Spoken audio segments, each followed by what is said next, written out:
So in verse 2, when it says, bear one another's burdens, usually we talk about that almost as a standalone, but it's almost certainly talking about verse 1.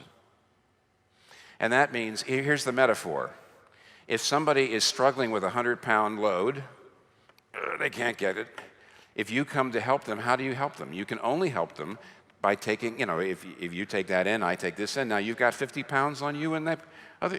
I mean, the reason why the two of you can carry it, you grab this end of the chest, he grabs the other end of the chest, is because you're actually both carrying 50 pounds now. You're not really carrying 100 pounds. It's not all on you. If you had to pick the whole thing up, you have 100 pounds. If two of you pick it up, you've got 50 pounds. If four of you pick it up, you've got 25 pounds each.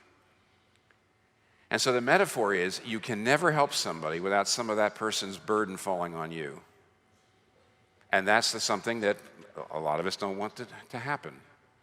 Jonathan Edwards has a great place in his great essay on helping the poor, where he deals with objections that when he has preached to people and saying, you need to help the poor, very often people give him objections. And one of the objections was, I cannot afford it.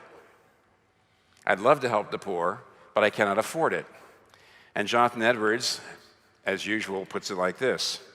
He says, if we're never obliged to relieve others' burdens, but when we can do it without burdening ourselves, how do we bear our neighbor's burdens when we bear no burden at all?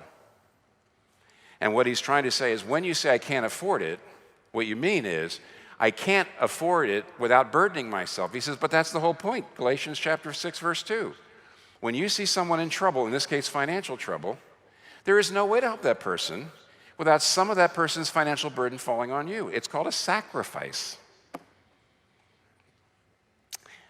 Paul is talking about a kind of relationship here that we are actually not really capable of.